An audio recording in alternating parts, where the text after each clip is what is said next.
የሚመጣ ነው። አንበሳና ጅብ በአደን ላይ ተገናኙ። ድንገት የአንበሳው ግዛት ውስጥ ገቡ ማለት ነው። ቶሎ ብለው በድፍረት የእርሶን ግዛት ለመድፈር አይደለም የመጣ ነው፣ የቃል ኪዳን ግንኙነት ለማሰር ፈልገን ነው አሉ። ጅቦቹ ደንግጠው ምንድን ነው ሀሳባችሁ? ልስመዋል።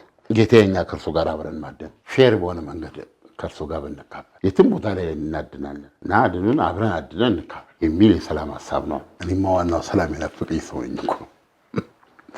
እናንተማ ካመጣችሁት በደስታ ነው መቀበሉ እና ምን ትላላችሁ? ሀሳባችን ያው እኛ ከእርሶ ጋር እናድናለን። 9 ጅቦች ናቸው የሚሉት። ከእርሶ ጋር እናድናለን፣ የሚገኘውን እኩል እንካፈላለን አለና በሉ ኑሩ ወደ አድናለን። አድን ተካሄደ። ከዛ በኋላ ጅቦች እየዘለሉ ከኋላቸው አንበሳ አለ። ተጣለ። እሱም እየተረዳዳ 10 ጎሽ ረፈረፉ። አሁን መካፈል ሊመጣ እና አንበሳው ታውቃለህ፣ ፍትህ ያስቀድማል። እናንተ አካፍሏል፣ ኖ ፕሮብለም፣ ምንም ችግር የለም። እናንተ በፍትሃዊ መንገድ አካፍሏል ሲል የጅቦች አለቃ ኃላፊነቱን ወስዶ አሁን መደርደር ጀመረ ማለት ነው። እንትኖቹን እየሳቡ እያመጡ ደረደሩና እሺ ባሉ ያው ጌታዬ እንግዲህ እንደዚህ ያሉ እርሶ ያካፍሉን አሉ። አይ እናንተ እኮ አልኳስ፣ አይ ፍትህ እርሶች ላይ ነች እና እርሶ እንዳሉት እናድራለን። አይ ስራ በዛችሁ ልጆች አለና ጀመረ። እንግዲህ እንደዛ ተሆነ አምጣት፣ ያችን አምጣው፣ እዚህ ጋር አርክላ፣ ያንንም አምጣ፣ እዚህ ጋር ያንንም አምጣው፣ እዚህ ጋር ያለው ይደየተ፣ ያንንም አምጣ።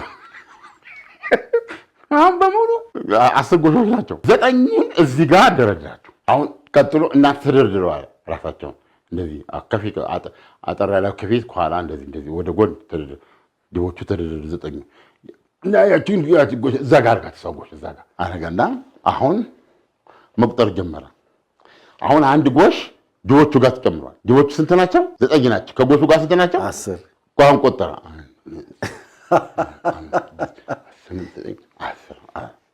አሁን እዚህ ጋር ደግሞ 9 ጎሽ ተደርድሯል። አሁን ከራሱ ጀመረ። 1 2 3 4 5 6 7 10 እዛ ጋር ምን እሱ 10 ናቸው። እናንተም 10 እኔም 10 ብሎ በእውነት ነው የምነግርህ ሊስተባበል በማይችል ፌር የሆነ እኩል የሆነ ፍርድ ሰጥ። ጥያቄ ያላችኋል?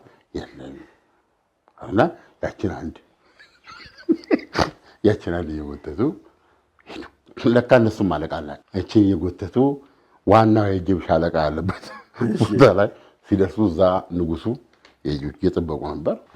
አንድ ጎሽ ይዘው ይመጣሉ። ምንድን ነው ስንት ቀን ከወጣችሁት ለአደን? ይህንን እስካሁን ያደናችሁት ምንድን ነው እሱ ብለው